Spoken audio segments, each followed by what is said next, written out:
One of the main phases within the UX workflow is the prototyping phase. So let's get into it, why this phase is so important, where you begin to shape the concept and why wireframing is an essential part of it.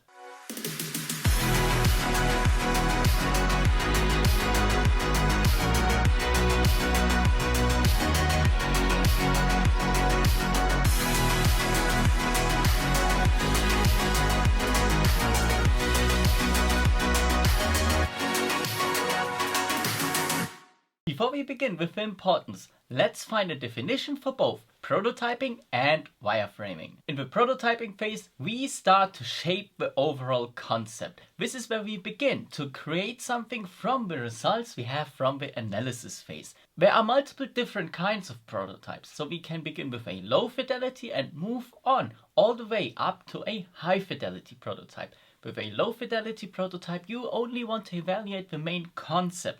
Whereas with a high fidelity prototype, we want to evaluate tiny little aspects like icons or the overall visual appearance. Overall, prototyping is very cost and time efficient. Wireframing is creating some first sketches, so this is where you bring your first ideas on the concept to the paper. It does not really matter what the appearance of everything is, so you don't put a lot of focus on the icons or something like that. What is important with this approach with the wireframing is that we want to show where the elements should be located, the interaction elements, and what the functionality is, and therefore with wireframes you want to prototype only the functionality. And the combination of wireframes and prototyping is basically a paper prototype.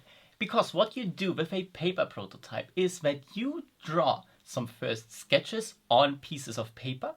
Then you invite participants and ask them to do certain tasks with your software. And they have one paper in front of them, which is one screen. And they have all the interaction elements that they need on that piece of paper. And they can click on the piece of paper if there's a button. They can scroll through it or can do any other kind of interaction with that piece of paper. And then you move on to the next screen, which is the next paper, obviously. A sensible setup for paper prototyping is that you have one big wall where you place all the different screens. So your users click on one screen, then you move over to the next screen, and then they can interact there.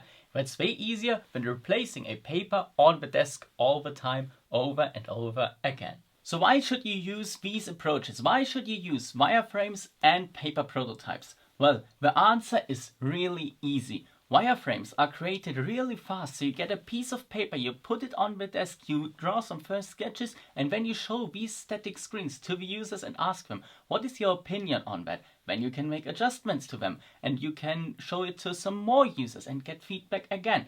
And then you can move one step further, which is just a bit more advanced and is called paper prototyping. With wireframes, you show the users what they can see on one screen, and then you get feedback. So these are static screens.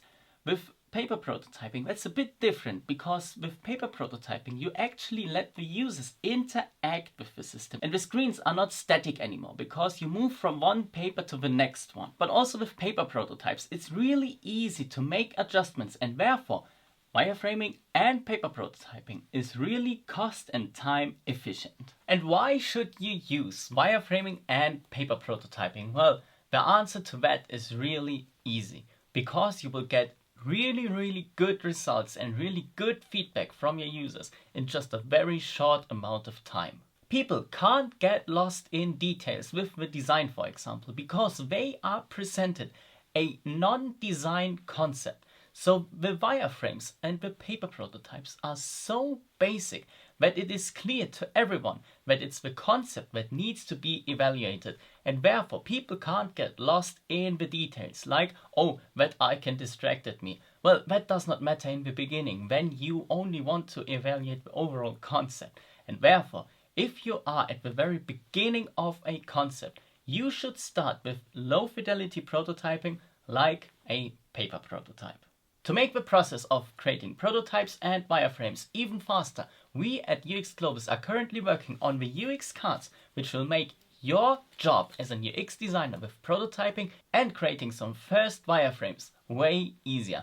Once they are available, I'll let you know very soon.